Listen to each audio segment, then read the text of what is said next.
mensyukuri nikmat yang Allah berikan. Tidak akan pernah bertambah sebuah nikmat tanpa syukur.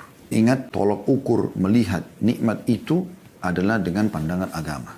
Jangan pernah mengikuti hawa nafsu Anda. Karena banyak orang, karena dia mengikuti hawa nafsunya, maka dia melihat makanan misalnya di depan matanya, belum mencapai target yang dia inginkan, maka dia tidak syukuri. Padahal sebenarnya itu sebuah nikmat.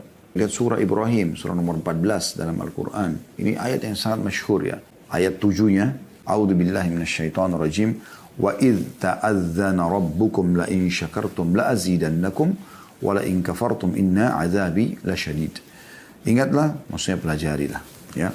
Katakanlah Tuhanmu memaklumkan atau menyampaikan. Sesungguhnya jika kamu bersyukur pasti aku akan tambah, dan jika kamu mengingkari dalam kurung nikmatku maka sungguhnya siksaku amat pedih. Dan bisa lihat di sini bagaimana Allah Subhanahu wa taala menekankan masalah itu. Syukur. Dan kalimat syukur itu alhamdulillah sederhana sekali. Dan perlu Anda aplikasikan syukur itu dalam realita, ya.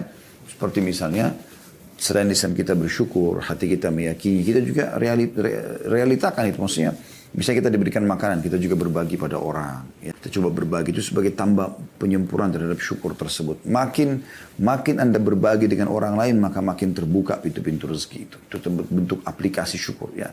Karena banyak orang selalu cuma mau menerima, cuma mau ditraktir, ya. Cuma mau diberi, tapi tidak pernah mau memberi. Nah, ini berbeda, tidak memahami makna syukur yang sebenarnya. Juga Anda bisa lihat Allah SWT sebutkan dalam surah Al-Ankabut, surah nomor 29 ayat 17.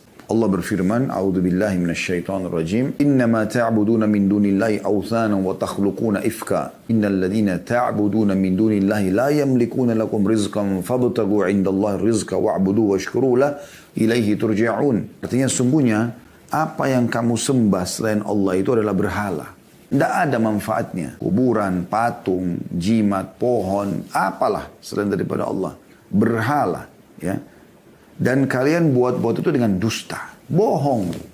Oh, ini punya kekuatan, ini bisa memberikan rezeki, ini bisa menyembuhkan penyakit. Dusta besar. Ya. Allah mengatakan itu. Ya. Kalau itu semua ifka, kedustaan. Berapa banyak orang juga begitu dalam sholat. Iyyaka na'budu wa iyyaka nasta'in. Hanya kepadamu kami menyembah, hanya kepadamu kami minta tolong. Habis salam, minta pada kuburan di sebelah masjidnya.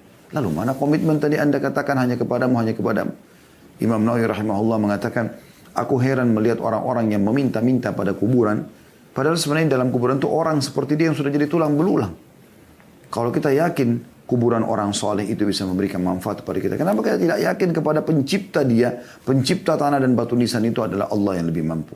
Dan Allah Al-Hayyul Qayyum, zat yang maha hidup dan terus-menerus mengurus makhluknya. Itulah yang dilakukan oleh para sahabat Nabi Ridwanullahi alaihim. Sendal mereka putus, mereka angkat tangan ke langit mengatakan, Ya Allah, berikan aku rezeki. Minta kepada Allah. Apapun Allah menyuruh kita manja kepadanya. Minta makanan, minuman, apa saja. Dalam sebuah hadis qudsi riwayat Bukhari kan begitu.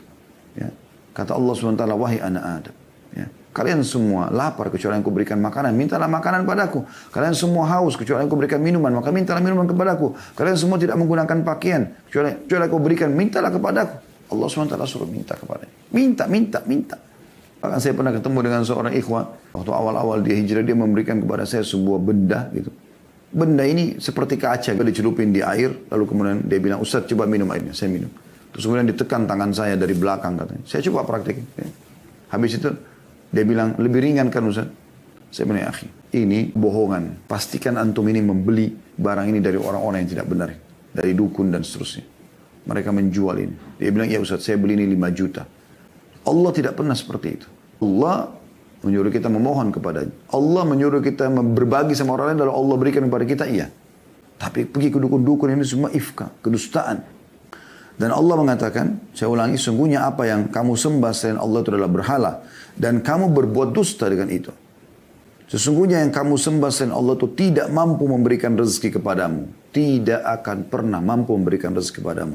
Maka mintalah rezeki itu dari sisi Allah saja. Dan sembahlah dia, tunduk dan patuh kepadanya. Dan bersyukurlah kepadanya.